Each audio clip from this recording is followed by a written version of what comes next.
Ang programang ito ay rated SPG. Striktong patnubay at gabay ng magulang ang kailangan. Maaaring may masiselang tema, lengguwahe, karahasan, sexual, horror o droga na hindi angkop sa mga bata. Hawak na nga ng mga tauhan dito ni Moira itong si Lynette at natakot naman ito at nagmamakaawa na huwag siyang sasaktan. Ngunit agad na inuutos dito ni Moira na ipalabas nga na nalooban nga ito at kailangan ay ipapatikim nga dito ang sakit na kanyang naranasan. Kaya naman pagkatapos nilang saktan itong si Lynette ay agad naman naisipan dito na tawagan na lamang itong si Doc Carlos upang ipaalam na hawak nila ang asawa nito. Samantalang sa Apex naman kung saan ay hinahabol nga dito ni Zoe itong si Annalyn. Ngunit kasalukuyan ay sinagot nga dito ni Annalyn ang tawag dito ni Moira. Nagulat naman itong si Annalyn at hindi niya agad na turn off ang cellphone dito ni Zoe. Kaya narinig dito ni Moira na sinasabi dito ni Zoe na hawak niya ang kanyang cellphone. Kaya naman huli na dahil narinig naman dito ni Annalyn ang sinasabi dito ni Moira na kailangan ay puntahan yung lugar kung saan ay nandoon itong si Lolo Pepe. At ngayon ay nabisto nga dito ni Annalyn itong si Zoe.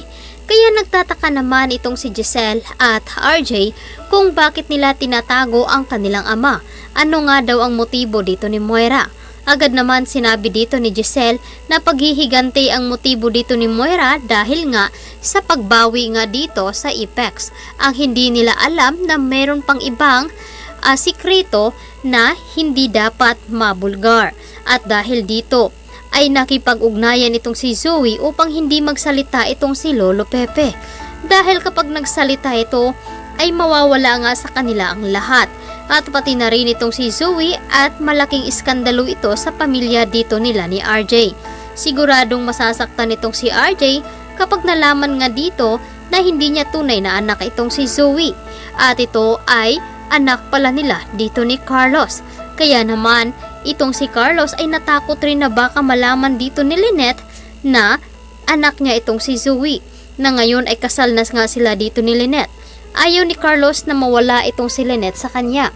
Kaya naman, gagawin rin lahat dito ni Carlos upang matigil ang pag-iimbestiga dito ni Annalyn dito kay Zoe. Dahil tumawag itong si Zoe kay Carlos at na-stress na nga daw siya sa pangingialam dito ni Annalyn. At ngayon ay may lead na nga sila na kasabwat itong si Zoe. Kaya naman pipilitin dito ni RJ na apaaminin itong si Zoe kung saan nga ba itong si Lolo Pepe. Mailigtas nga ba nila ito na ngayon ay may binabalak si Baladja dito sa matanda. At agad naman sinabi ni Baladja na mapagkakitaan nila ng pera itong si Lolo Pepe dahil nga napakayaman nito. Agad naman nagpauto itong si Moira at agad sinabi dito na kailangan daw kasama itong si Zoe sa kanilang pag-uusap. Ngunit sa dahilan ngayon na narinig nga dito ni Annalyn, itong si Moira ay ngayon ay nabisto na sila. Kaya naman, todo deny itong si Zoe na wala nga siyang kinalaman sa pagkawala dito ni Lolo Pepe. Ngunit agad ding dinidipinsahan ni Annalyn na nabisto na nga at may ebidensya dahil nga narinig at tumawag si Moira at siya mismo ang nakasagot. Samantalang, makaligtas pa nga ba itong si Lynette sa kapahamakan na ngayon ay inuutos nga dito ni Moira. Nasaktan nga ito dahil si Carlos naman talaga ang pakay, ngunit nag-iisa lamang itong si Lynette, kaya naisipan na lamang dito ni Moira na si Lynette muna ang pagbuntungan ng kanyang galit.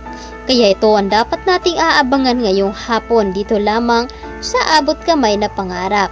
Maraming salamat sa inyong pagtutok at pakikinig dito sa aking Monte Channel.